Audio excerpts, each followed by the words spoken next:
projeto Echo é um otimizador de desempenho. Imagine uma conexão de internet de alta velocidade para o sistema de saúde, disseminando novos conhecimentos médicos por todo o sistema de saúde, a partir de centros médicos universitários e outros locais de atendimento especializado até o atendimento primário. Em vez de informações fluindo em apenas uma direção, os profissionais de atendimento primário aprendem com os especialistas, aprendem uns com os outros, e os especialistas aprendem com os profissionais de linha de frente à medida que surgem práticas novas.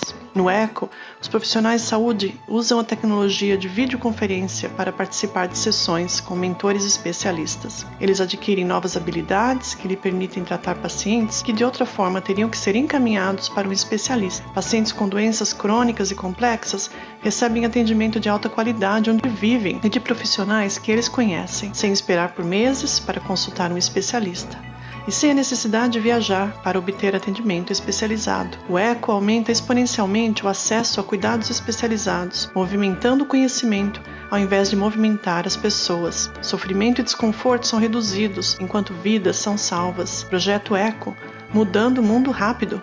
Junte-se a nós pelo site echo.unm.edu. E você, já faz parte do Echo?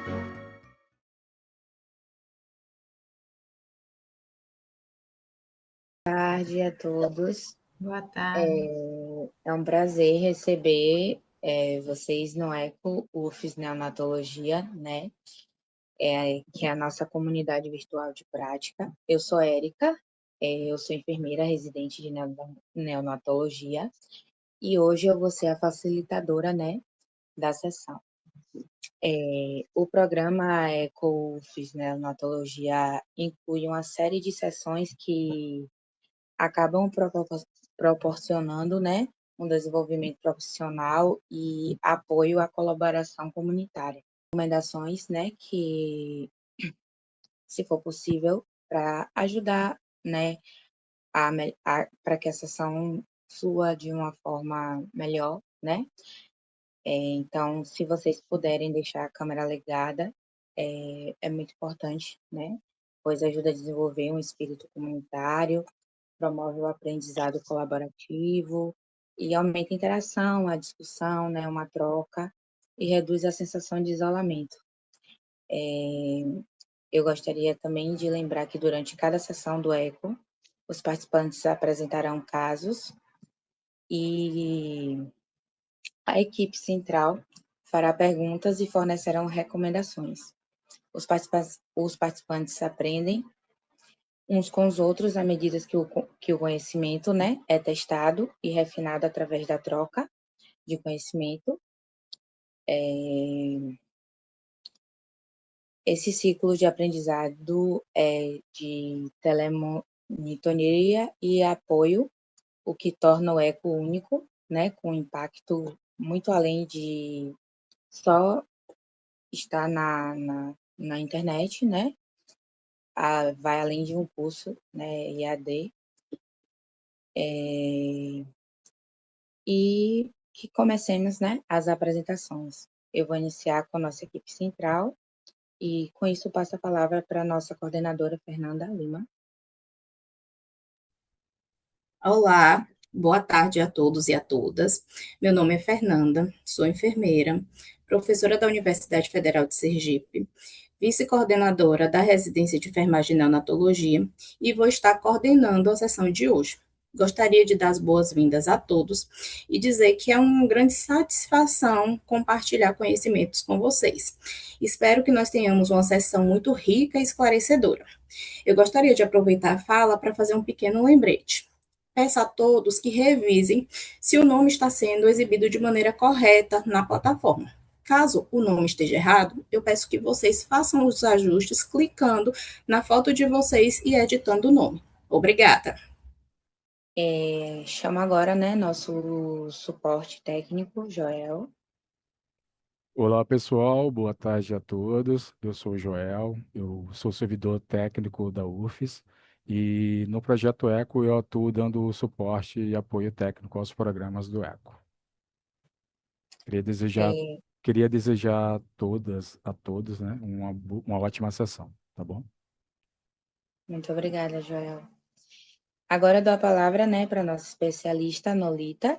para que ela possa se apresentar. Boa tarde, eu sou a enfermeira Nolita de Figueiredo. Eu trabalho no hospital universitário, no serviço de referência em triagem neonatal. Tenho especialidade na área de UTI neonatal e pediátrica e hoje vou apresentar uma pequena aula sobre o nosso programa lá no hospital universitário. Ótimo, muito obrigada. Passaremos agora para nossas participantes, né? Solicito que se apresentem, né? Falem o nome, local, profissão, por favor. Boa tarde, meu nome é Maria Luísa, eu sou enfermeira e sou residente de neonatologia pela UFS. Boa tarde, Maria Luísa. Boa tarde, eu sou Mariana, também sou enfermeira e também residente de neonatologia. Boa tarde, meu nome é Tassiane, também sou residente de neonatologia pela UFS. Boa tarde. Meu nome é Jéssica Luana, eu sou enfermeira residente de neonatologia também pela Universidade Federal de Sergipe e sou eu que vai realizar a apresentação do estudo de caso na sessão de hoje. Creio que todos tenham se apresentado. Se eu esqueci de alguém, por favor, podem falar. Obrigada, né, a todos por se apresentarem. E vamos começar, né, pelo tema de hoje, que vamos ter, né, a apresentação didática e a apresentação do caso, seguido da discussão e as recomendações. Peço à coordenadora Fernanda, né, que ela faça os anúncios. Obrigada, Érica. Gostaria de fazer alguns lembretes. Se alguém tiver alguma dúvida, pergunta ou quiser fazer algum comentário, eu peço que levante a mão durante a sessão. Quando seu nome for chamado pela facilitadora, por favor, ative o microfone e compartilhe sua dúvida com o grupo. Peço também que mantenha a sua câmera ligada durante toda a sessão. Isso fortalece o vínculo e as trocas em nossa comunidade prática. Se alguém tiver alguma dificuldade durante a sessão, pode entrar em contato com o TI. Ele estará disponível para fazer qualquer ajuste para que você consiga acompanhar toda a sessão. Muito obrigada. E agora eu passo o tópico da nossa sessão hoje, né? O teste do pezinho. A apresentadora é Jéssica, do caso. Abriremos para perguntas, né? Eu peço ao nosso suporte técnico que compartilhe os slides na tela. E você tem 10 minutos para fazer sua apresentação e depois 5 minutos para perguntas e respostas. No caso, desculpa, né, retifico, quem vai falar agora é a nossa especialista, Nolita Figueiredo Azevedo Neto. Boa tarde a todos. Eu vou iniciar minha apresentação. Como eu já falei, eu sou enfermeira do Serviço de Referência e Triagem Neonatal do Hospital Universitário de Sergipe e sou especialista em UTI neonatal e pediátrica. Pode passar. O que é triagem? Triagem é o ato ou efeito de triar, separar e selecionar. E o teste do pezinho é o primeiro exame de triagem neonatal. Nosso público-alvo são todos os RNs que nasceram ou que coletaram nas unidades básicas de saúde o teste do pezinho. E esse exame, ele é feito para identificar se aquela criança tem alguma alteração nas doenças que a gente investiga do teste do pezinho. A partir dessa triagem inicial, caso mantenha alguma alteração, ela é convocada ao nosso serviço de referência para fazer os exames confirmatórios e aí sim seguir para atendimento ambulatorial, caso realmente se confirme essa alteração investigada. Pode passar. A triagem neonatal, ela se divide em dois grupos. a não biológica, que é feita nas maternidades, que inclui o teste do olhinho, coraçãozinho, orelhinha e linguinha, e a triagem biológica, que é feita através da amostra de sangue no teste do pezinho, que o hospital universitário é referência nesse serviço de triagem. Pode passar. O objetivo do Programa Nacional de Triagem Neonatal é ser um programa de rastreio populacional, visando identificar precocemente os recém-nascidos com doenças metabólicas, genéticas, enzimáticas, endocrinológicas e, recentemente, a gente incluiu a toxoplasmose, sendo ela uma doença infecciosa. Visa também a intervenção adequada e oportuna para garantir a redução da morbimortalidade e melhora da qualidade de vida dessa criança. Vou passar. Quais são as doenças atualmente triadas no teste do pezinho da rede pública aqui no estado de Sergipe? São 7 doenças: hipotireoidismo congênito, fenilcetonúria, doenças falciformes e hemoglobinopatias, fibrose cística, hiperplasia adrenal congênita, deficiência de biotinidase e toxoplasmose congênita. E qual é o papel do enfermeiro no serviço de referência de triagem neonatal do Hospital Universitário? O papel do enfermeiro no serviço é acolher e orientar essa família quanto à doença investigada, realizar a consulta de enfermagem, explicar sobre o fluxo daquela doença no serviço e quando é que ele vai acessar os resultados daqueles exames. Capacitar profissionais de saúde das unidades básicas de saúde e maternidades vinculadas ao SUS sobre a técnica correta da coleta do teste do pezinho e as doenças triadas no programa. Realizar a busca ativa dos recém-nascidos com exames do teste do pezinho alterado e ser um elo entre as unidades básicas de saúde e maternidade e o serviço de referência em triagem neonatal aqui no Hospital Universitário. Então, esse é o papel do enfermeiro lá no serviço e é um papel muito importante, pois a gente faz esse elo entre a ponta e o serviço ambulatorial e faz um trabalho também muito acolhedor, humanizado, e eu fiz questão de colocar esse slide para vocês terem a noção, a clareza do que é o nosso papel lá no Hospital Universitário. Pode passar. Eu vou começar falando sobre a primeira doença que a gente investiga lá, que é o hipotireoidismo congênito. O hipotireoidismo congênito é considerado uma emergência pediátrica e causado pela incapacidade da glândula da tireoide em produzir corretamente os seus hormônios. Quando isso acontece, quando ocorre essa redução desses hormônios tireoidianos, acaba resultando numa redução generalizada dos processos metabólicos do organismo da criança. E a nossa maior preocupação é porque pode ocorrer a lesão neuronal em poucos dias de vida, fazendo com que ocorra o atraso no desenvolvimento neuropsicomotor, que é conhecido como retardo mental, e também contribui para alterações do crescimento ponderostatural daquela criança. Então, assim, é uma das doenças que a gente corre contra o tempo para evitar esse risco de retardo mental e prevenir, né, complicações dessa alteração hormonal. Abaixo aí do slide, eu estou mostrando um pouco do fluxo no serviço, o papel do enfermeiro no serviço, que é a busca ativa, o acolhimento, a consulta de enfermagem. O laboratório lá do serviço de referência entra na parte da coleta dessas amostras, daqueles exames confirmatórios.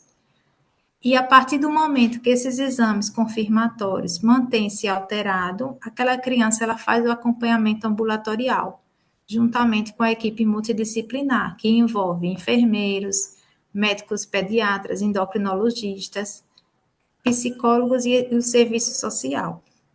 Pode passar. A outra doença investigada lá no Hospital Universitário é a fenilcetonúria. Essa é uma doença rara, exclusivamente genética. É uma doença de herança autossômica recessiva, causada pela ausência ou diminuição da produção de uma enzima chamada fenilalanina hidroxilase, que é responsável pela metabolização do aminoácido fenilalanina. Devido à ausência dessa enzima, a criança, o organismo do RN, ele não tem a capacidade de metabolizar esse aminoácido, eliminar ele, né, fazer a metabolização em tirosina e ser eliminado no organismo. Com isso, acaba acumulando esse aminoácido e ele é neurotóxico. Então, assim, é uma doença que também requer um diagnóstico precoce para prevenir essas sequelas neurológicas, principalmente.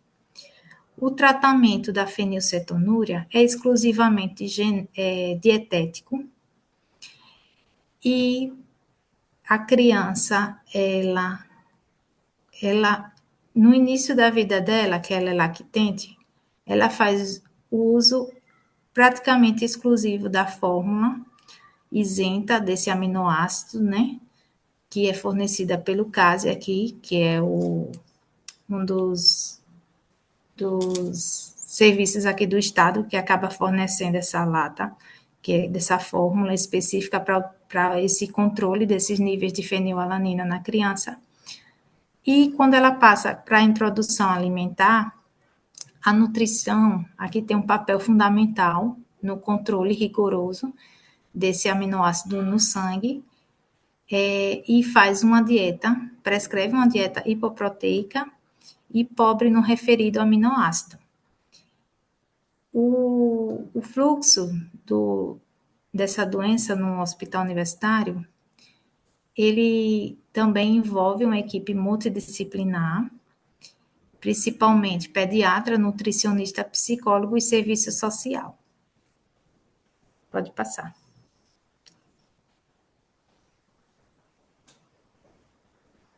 Aqui eu fiz questão de mostrar como é esse padrão de herança autossômica recessiva. Por quê? Uma grande parte das doenças do teste do pezinho, ela tem esse padrão de herança genético. Nessa imagem, é porque está um pouquinho distante, se puder aproximar um pouquinho mais. Nessa imagem,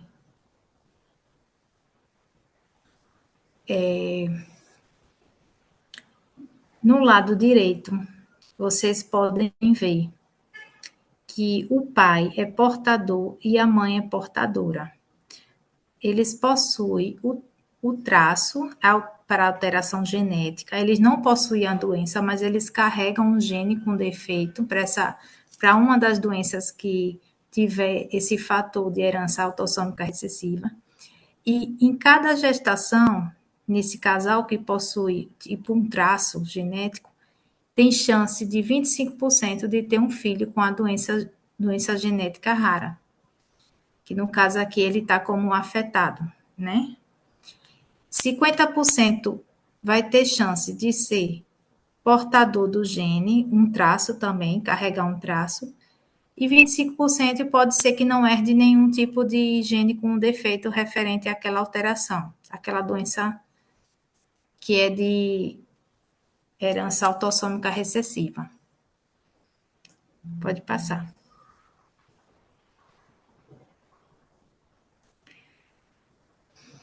Pronto. A próxima doença que eu vou falar é sobre as doenças falciformes. São doenças também de herança genética, autossômica recessiva, que para a criança ter, o pai e a mãe têm que ter esse gene afetado, né? A doença falciforme mais conhecida e mais grave é a anemia falciforme, que envolve a hemoglobina FS. A criança nasce com a hemoglobina S. E quando a gente detecta através do exame do teste do pezinho, a gente faz a convocação dos pais para fazer o estudo familiar. a partir do momento que realmente os exames mantêm-se alterado, sugestivo para anemia falciforme, no caso, o estudo familiar dos pais, mostrando que ambos possuem o gene com defeito, né, o gene afetado, e herda para aquela criança, ela segue acompanhada no ambulatório, com hematologistas pediátricos, com a equipe de enfermagem, psicólogos e o serviço social também está envolvido nesse cuidado. A anemia falciforme, ela gera muitas complicações, principalmente porque a criança ela tem um grande risco de ter obstruções no leito dos vasos devido à alteração do formato das hemácias, que elas ficam em formato de meia-lua e requer um acompanhamento desde o início da sua vida para prevenir as complicações e fazer tratamentos profiláticos. Pode passar. A outra doença que a gente investiga é a doença chamada fibrose cística. A fibrose cística também é uma doença exclusivamente genética. Ela também é conhecida como mucoviscidose. E a criança que possui essa doença, ela tem uma produção do muco muito espesso, e essa produção desse muco acaba atingindo vários órgãos da criança, principalmente a parte respiratória, o pâncreas, e causando complicações como problemas respiratórios recorrentes, perda de peso. E um dos exames que a gente utiliza no teste do pezinho para triar é o IRT, que é uma enzima que mostra quando o pâncreas está inflamado. Ele não é um exame específico para o diagnóstico. Ele é para a triagem dessas crianças com suspeita de fibrose. Por quê? O IRT ele pode alterar por vários motivos. E um deles é pelo acúmulo do muco provocado pela fibrose cística no pâncreas e que acaba elevando os níveis dele no sangue, e o teste do pezinho detecta, e a gente acaba convocando essa criança para fazer os exames confirmatórios, que no caso aí inclui o teste do suor, que é o padrão ouro no diagnóstico da fibrose cística. Pode passar.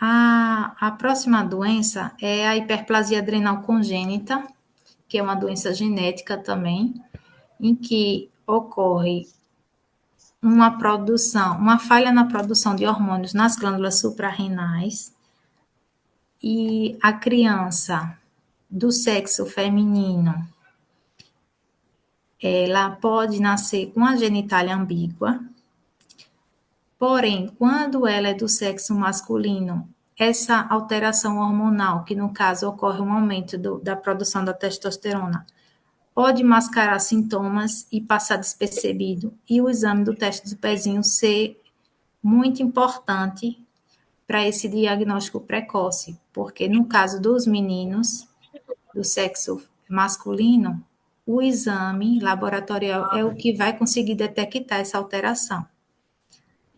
E é também uma emergência pediátrica, que a gente tem que fazer o diagnóstico o mais rápido possível, para não ter o risco da desidratação nos casos que envolve a crise adrenal, que é a conhecida como a perdedora de sal. A gente faz a dosagem no teste do pezinho desse hormônio 17-OH, hidroxilase, e se ele tiver alterado, a gente convoca essa criança para fazer a recoleta lá no hospital universitário dos exames confirmatórios. Mantendo-se alterado, ela segue para acompanhamento ambulatorial, com endocrinologistas, enfermeiros, psicólogos e serviço social. Pode passar.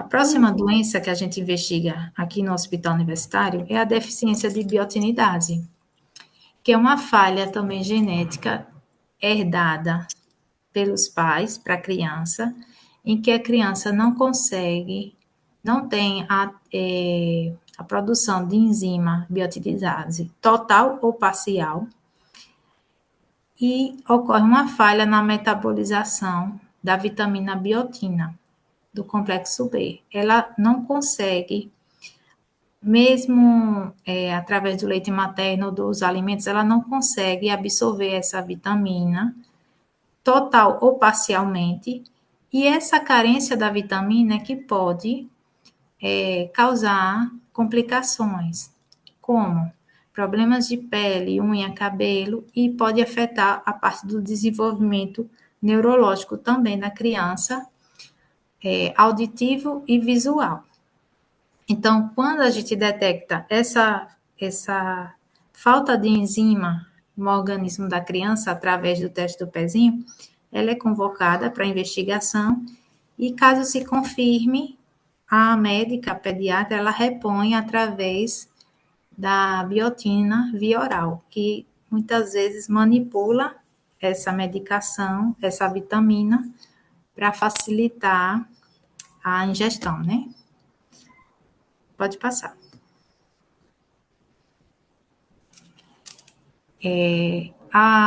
Uma das últimas doenças que foi incluída no programa foi a toxoplasmose congênita. A toxoplasmose é uma zoonose e ela é uma doença que pode ser transmitida para o bebê durante a gestação, principalmente quando a mãe nunca teve contato com esse parasita, que é o Toxoplasma gondii. Então, ela está dentro do teste do pezinho para ver se houve alguma falha nessa prevenção do contato com esse parasita, principalmente através da alimentação, como carne mal assada, alimentos mal lavados, não é lavado corretamente em água corrente, água não tratada, e quando ocorre também contato com fezes de gato contaminado. Então, assim, essa doença, ela nos mostra como é importante a educação em saúde na unidade básica de saúde, principalmente pelo enfermeiro. Percebendo que a mãe nunca teve contato com o toxoplasma, tem que reforçar os cuidados de prevenção dessa doença. Por quê? Se esse contato ocorrer pela primeira vez durante a gestação, aumenta o risco de contaminação para o feto que está sendo formado e complicações para aquele feto também, aquele embrião. Então, o teste do pezinho, ele também faz o diagnóstico da toxoplasmose. A gente faz a dosagem do anticorpo IgM no papel filtro e, caso mantenha alterado, a gente convoca a mãe e o bebê para o hospital universitário para fazer a sorologia pareada e a gente seguir a investigação para ver se realmente houve alguma contaminação ou não.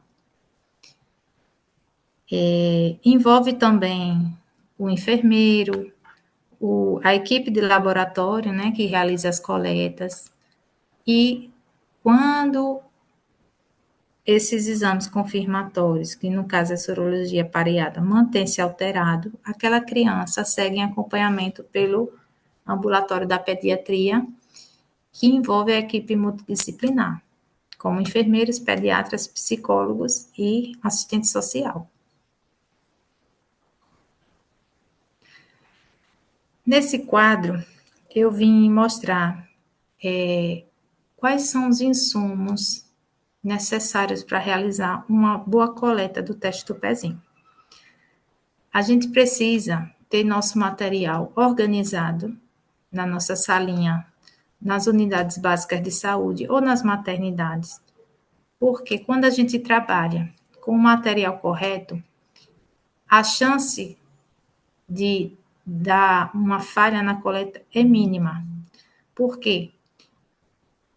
Fornecemos as lancetas específicas para a coleta do teste do pezinho. Essa lanceta é fornecida pelo nosso serviço para as unidades básicas de saúde e maternidade. E o que acontece? O profissional com material adequado, ele vai seguir as etapas da coleta e vai preencher o cartão corretamente, com letras legíveis, sem abreviação. E no próximo quadro eu vou explicar como é que é feita essa coleta do teste do pezinho. Pronto. A aula é um pouco corrida, por isso que eu acabei falando assim, sem me aprofundar demais nos assuntos. Mas, assim, quis falar um pouquinho de cada coisa e vou finalizar aqui com a técnica da coleta do teste do pezinho. Primeiramente, o local. Qual é o local de punção que usamos a lanceta do programa? É nessa região plantar, na lateral do calcâneo, não é no meio. Essa imagem assim mostra bem o lugarzinho que a gente deve fazer a punção. Primeiramente, o material já ao seu lado, a mãe já orientada sobre o procedimento, já preenchido o cartão corretamente com todas as informações, com uma sala, eu sugiro que desligue o ar-condicionado antes de fazer o procedimento, também para facilitar essa coleta dessa amostra. A gente faz a antisepsia do pé da criança com álcool a 70, algodãozinho. Após a secagem, usa a lanceta no local específico da coleta, que está no quadrinho, no primeiro quadrante aí. A primeira gota ela é desprezada, porque ela tem resíduos de álcool, pode ter exudato um pouquinho, né, na hora da ordenha. E encosta, quando formar uma grande gota, é que você vai encostar a área do papel filtro, onde tem uns círculozinhos, e deixa a gota atravessar o papel. A recomendação é que seja uma gota satisfatória por círculo. Por quê? Para prevenir a amostra inadequada, que é um grande problema, às vezes, da coleta do teste do pezinho. Por quê? Essa amostra do sangue, ela tem que ser homogênea. Ela não pode estar sobreposta, gotas sobrepostas não pode existir, porque senão altera os resultados laboratoriais e pode dar um falso positivo para TSH, que é o hipotiroidismo, e para outras alterações hormonais também. Então, assim, a técnica do pezinho, ela tem que ser respeitada, aguarda a formação de uma gota satisfatória por círculo, e após a coleta, aguarda a secagem do papel filtro na estante, aí, conforme a foto, de entre 2 a 4 horas, a dependendo do local, e após a secagem, armazenar. E logo, quando puder, armazenar numa tupperwarezinha, numa caixinha plástica protegida da umidade, porque vai para a parte da geladeira, né?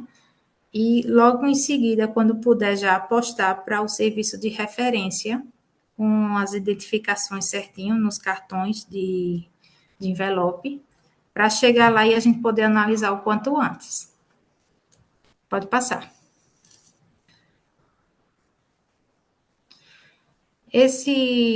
Essa apresentação, eu gosto de mostrar essa imagem porque, assim, a gente tem que trabalhar em equipe, né? A gente tem que estar unido as equipes básicas, as equipes de enfermagem, as equipes de saúde dos postos e maternidade do SUS. Tem que trabalhar alinhado também a equipe laboratorial, né? Lá junto conosco, os técnicos de laboratório, os enfermeiros, e também com a equipe do ambulatório de pediatria, fazendo com que tenhamos um fortalecimento do programa, prevenção de erros e também uma capacitação contínua. E cada vez mais a gente podendo melhorar a qualidade do nosso serviço. Pode passar. Muito obrigada, Nolita, pela apresentação enriquecedora, né? Agora a gente vai ter 5 minutos, né, para perguntas.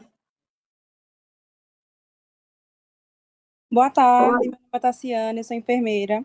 Eu queria saber, atualmente, qual a maior dificuldade dessa busca ativa nos resultados alterados? Então, graças a Deus, cada vez mais a gente está usando também da tecnologia para nos ajudar. Porém, o maior desafio é quando ocorre uma falha no preenchimento do cartão, onde não é colocadas as informações corretas, legíveis. Então, quando ocorre um preenchimento de um telefone que não existe, isso impacta no tempo de convocação e atrasa o diagnóstico. Por quê? Quando a gente não consegue entrar em contato de imediato com os responsáveis da criança, a gente tem que emitir ofícios para um município. E nem sempre a gente tem como saber em quanto tempo ele vai na casa daquela criança para poder localizar. Muitas vezes, logo após o parto, a mãe ela vai passar o resguardo na casa da sogra ou da mãe dela, então acaba dificultando também esse rastreio. E assim, as maiores dificuldades da localização é nisso, é na falha no preenchimento do cartão e quando ocorrem essas mudanças de endereço sem informar a unidade básica de saúde. Obrigada. Tá, de nada. Mais alguém gostaria de fazer alguma pergunta? Sendo assim, eu vou passar agora, né, a palavra para a Jéssica, que é a apresentadora do caso. Agradeço muito a Nolita, foi muito enriquecedor.